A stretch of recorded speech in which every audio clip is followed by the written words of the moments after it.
জাদুটোনা কিভাবে নষ্ট করবেন? অনেক সময় আমাদেরকে ব্ল্যাক ম্যাজিক করা হয়, জাদুটোনা করা হয়। আপনি আপনার উপরে কেউ তাবিজ করেছে কিনা, কিভাবে আপনি জাদুটোনা নষ্ট করবেন? কারো কাছে যেতে হবে না, আপনি ঘরে বসেই নিজে নিজে এই জাদুটে নষ্ট করতে পারবেন। বিশেষ করে আমাদেরকে সতর্ক থাকতে হবে। অনেক সময় আমরা বিভিন্ন মানুষের কাছে যাই এবং আমরা সেখানে গিয়ে বলি, আমাকে একটু হাজিরা করে দেখেন যে আমার ভিতরে কোনো জিন আছে কিনা। তারা তো ঠিকই, যদি জিন নাও থাকে আপনার উপরে জিন একটা চালান করে দিবে, এরপরে আপনার কাছ থেকে বারবার এই জিনের মাধ্যমে ডিস্টার্ব করিয়ে আপনার কাছ থেকে টাকা খাবে। এজন্য আপনি কারো কাছে যাবেন না, নিজে ঘরে বসেই আপনি আপনার জাদুটোনা দূর করতে পারবেন, জাদুটাকে নষ্ট করে দিতে পারবেন। বর্তমান সমাজে ম্যাক্সিমাম সময় দেখা যাচ্ছে যে আত্মীয় স্বজন, একেবারে কাছের মানুষগুলো আপনাকে জাদুটোনা করে আপনার জীবনটাকে নষ্ট করে ফেলবে। অনেক সময় দেখবেন কিভাবে বুঝবেন? আপনি অনেক সময় অসুস্থ হয়ে পড়ছেন, কিছুই ভালো লাগে না, ঘরে ভালো লাগে না, দোকানে ভালো লাগে না, ব্যবসায়িক প্রতিষ্ঠানে ভালো লাগে না, অথবা ব্যবসায় বারবার লস হয়ে যাচ্ছে, অথবা সংসারে কোনো শান্তি নাই, স্বামী স্ত্রীর ভিতরে ঝগড়া হচ্ছে, অথবা কোনো মেয়ের বিয়ে হচ্ছে না। এই ধরনের কারণগুলো হচ্ছে ব্ল্যাক ম্যাজিক করা, জাদুটোনা করা।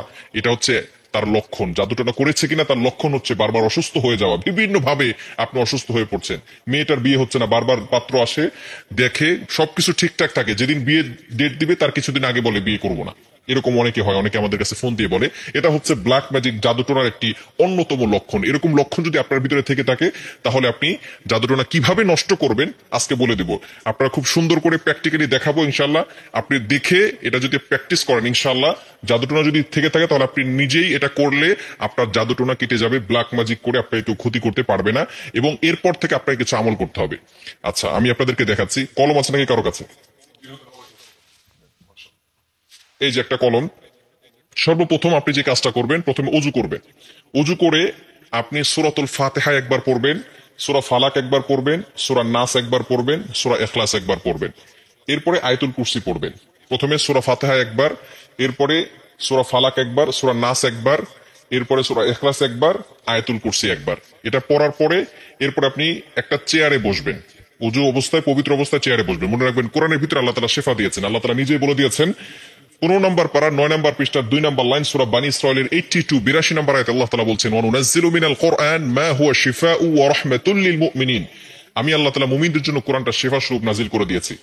প্রথমে আপনি বসবেন একটা চেয়ারের উপরে, পবিত্র হয়ে, ওযু করে পবিত্র হয়ে তারপরে বসবেন। বসার পরে একবার সূরা ফাতিহা পড়বেন, এরপরে আপনি সূরা ইখলাস, সূরা ফালাক, সূরা নাস পড়বেন, এরপর আয়াতুল কুরসি পড়বেন। এরপরে আপনি 7 বার সূরা ফাতিহা পড়তে হবে আউযুবিল্লাহ বিসমিল্লাহ সহকারে।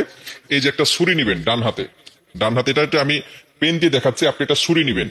ডান হাতে একটা ছুরি নিয়ে আপনি মাথার উপরে রাখবেন, এভাবে এভাবে রেখে আউযুবিল্লাহ বিসমিল্লাহ সহকারে সূরা ফাতিহা পড়বেন। পড়ে আপনি ছুরিতে ফু দিবেন। ছুরিতে ফু দেওয়ার পরে এরপরে ছুরিটা শরীরের সাথে টাচ করবেন না। টাচ না করে আপনি একেবারে সোজা কপাল থেকে নাক বরাবর, বুক বরাবর 2 পায়ের মাঝখানে রাখবেন। আপনি বসে আছেন, বসে থাকার পরে আপনি একটা ছুরি হাতে নিবেন। প্রথমে পবিত্র হলেন, সূরা ফাতিহা পড়লেন, ইখলাস পড়লেন, ফালাক পড়লেন, নাস পড়লেন, আয়াতুল কুরসি পড়লেন। এরপরে ছুরিটাকে আউযুবিল্লাহ বিসমিল্লাহ সহকারে সূরা ফাতিহা পড়ে ছুরিতে ফু দিবেন। ফু দিয়ে এরপরে ছুরিটা এভাবে নিবেন, সোজা, টাচ করবেন না, শরীরের সাথে টাচ না করে সোজা আপনি নিজে 2 পায়ের মাঝখানে রাখবেন। বুঝা গেছে? এভাবে একবার করলেন, আবারও আউযুবিল্লাহ বিসমিল্লাহ সহকারে সূরা ফাতিহা পড়বেন, শুধু সূরা ফাতিহা। সূরা ফাতিহা পড়ে ছুরিতে ফু দিবেন। ফু দিয়ে আপনি এটাকে সোজা নিয়ে যাবেন ইনশাআল্লাহ। এভাবে 7 বার করলে যদি কেউ আপনাকে ব্ল্যাক ম্যাজিক করে, জাদুটোনা করে, সেহের করে, তাহলে আপনার সেটা কেটে যাবে, আর কোনো সমস্যা হবে না। এরপর থেকে আপনাকে যাতে করে আর কেউ জাদু করতে না পারে, মাস্ট বি আপনাকে 5 ওয়াক্ত নামাজ পড়তে হবে।